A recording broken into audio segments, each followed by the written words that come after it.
Next to me is the Lamborghini Huracan Tecnica. Now, if you're confused on what the Tecnica is, that's not uncommon because Lamborghini has produced 14 different variations of the Huracan since its original release in 2015. In today's video, I'm going to show you, is it actually worth its $240,000 price tag, and what on earth is the Lamborghini Huracan Tecnica? In 2015, the Huracan replaced the Gallardo, but that wasn't before Lamborghini made 32 different versions of the Lamborghini Gallardo. It was very successful, but it might have been one too many. I mean, that puts Fast and Furious sequel numbers to absolute shame. Now, they've made a lot of Huracans as well. We had the LP610, the LP580, the Evo Spider, the rear-wheel drive Evo, the STO, including things like the one-off Pope Huracan, as well as an airport vehicle. They've actually made 17 different versions of the Huracan as it stands. But the latest and greatest from Sant'Agata Bolognese is this, the Lamborghini Huracan Tecnica. Now, Lamborghini refers to it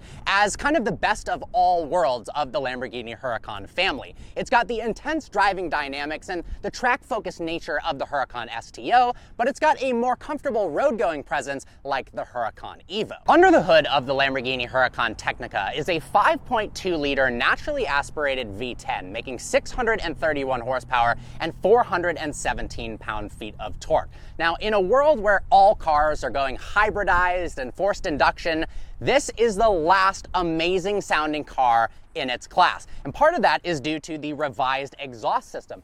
As you'll see, Lamborghini says it's sharper and more exciting than before, but really, it looks awesome. Check this out. It's a hexagon shape. I've never seen an exhaust shaped like a hexagon before. Also, looking at the rear end, some differences from the Evo as well as the STO. We've got kind of a smaller wing than the Huracan STO, but bigger than the Evo. We've also got a super aggressive rear diffuser as well. I borrowed this car from Monza Exotics in Southern California, a luxury rental car company. If you're looking for an awesome exotic rental, Rolls-Royce Ghost, Lamborghini Urus, Huracan Tecnica, they're the place to go. Awesome guys and good prices as well. Now, while I'm down here, let's talk about the rear axle steering. This thing is rear-wheel drive only, that's right, super lively and fun, but it also has rear axle steering, meaning it's more nimble than ever. It's been revised and retuned, so I'm excited to try it out. The easiest way to tell the Tecnica apart from the rest of the Huracan family is the new front bumper. You'll notice up by the headlights is this new Y-shaped design air curtain. It's actually functional, allows air to travel through here, pass along the side of the vehicle. That's inspired by the Sion, the Lamborghini Super Trofeo Evo 2 as well. It's also got this black strip on the hood to kind of continue that windshield line, making the car look even more aggressive. Lamborghini has rechanneled the airflow to add more cool air to the front and rear brakes. Now, while the Evo didn't have much of this problem, on my LP610, the brake fluid boiled once on the track and almost left me in utter disaster. I had no brake feel whatsoever. So having that extra airflow to cool things down is awesome. Now, the side is very similar to the rest of the Huracan family. The only real difference is this intake vent here is redesigned. It actually does look pretty darn cool. Now, the hood itself is actually made entirely from carbon fiber. Little bits and pieces of weight savings result in a curb weight that's only 85 pounds more than the full-fledged track-focused Huracan STO. Now, something I found very interesting, if you come and look at this badge here, it says LP640-2, talking about the horsepower. But there's another car called the LP640, and that is the legendary Murcielago. All right, let's hop inside. The interior hasn't changed virtually at all from the Lamborghini Huracan Evo, but that's not necessarily a bad thing, as they did a fantastic job with that car's interior. We've got the new multimedia system. It's touchscreen. The graphics are actually really nice, easy to use. It responds very, very fast. I mean, this is leagues above the system that McLaren has in their cars. I've always loved the way the steering wheels feel in your hands of the Huracan. Got these beautiful paddles for the 7-speed dual clutch transmission. We've also got this dial here that you can select between Strada mode, Sport, and Corsa. The only real complaint I do have with the interior, and it's kind of the same with all Lamborghinis, particularly if you get a Spider, and that is the visibility as well as the headroom. The roofline just comes down really aggressively, so part of your eyesight is actually cut off by this roof here. And because the dash is so long and far away, it creates this kind of like looking through this little mailbox slit vibe. It's interesting because Ferrari and McLaren have so much better visibility out of the front, yet still have a similar layout and design.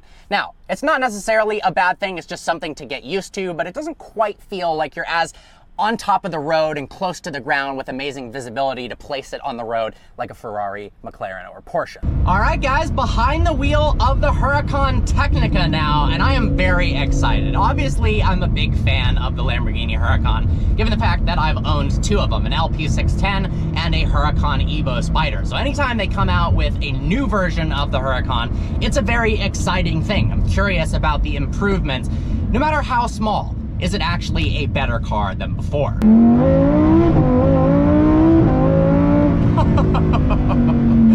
I mean, one thing is for sure, it sounds unreal. And funny enough, Lamborghini claims they've retuned the exhaust and made it sharper and more exciting, but I actually genuinely agree with that. It does sound a teeny bit different than previous iterations of the Huracan. Now, I'm gonna start off with the negatives of this car, and it's honestly just a personal thing. I don't really get the point of it. I kind of wish that Lamborghini ended the Aventador with the SVJ and ended the Huracan with the STO, the final edition, most track-focused version of each one. Or, I kind of get the Storado. That's the most ridiculous off-road supercar of all time. But the Aventador Ultimate, as well as the Huracan Tecnica, are strange concepts to me, because you're taking the road-going car, the Huracan Evo or the Lamborghini Aventador S, and then you're turning it into the track-focused version of that car, like the SVJ or the STO, but then you're dumbing it back down. So it sits somewhere in between the Huracan Evo rear-wheel drive and the Huracan STO. And it sits price-wise like that as well. Right smack dab in the middle. It is significantly cheaper than the Huracan STO. But it's an interesting setup, trying to make a track-focused car, but then also trying to make it road-focused again. I don't quite get it, but you know what? It turns out that they've accomplished that feat pretty darn well. Let's listen to this beast.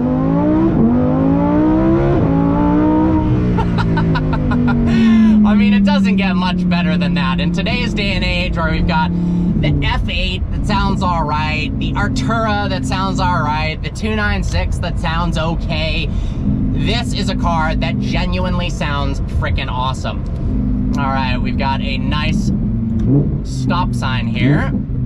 We've clicked traction control once. All right, launch control, 0 to 60, 2.8 seconds.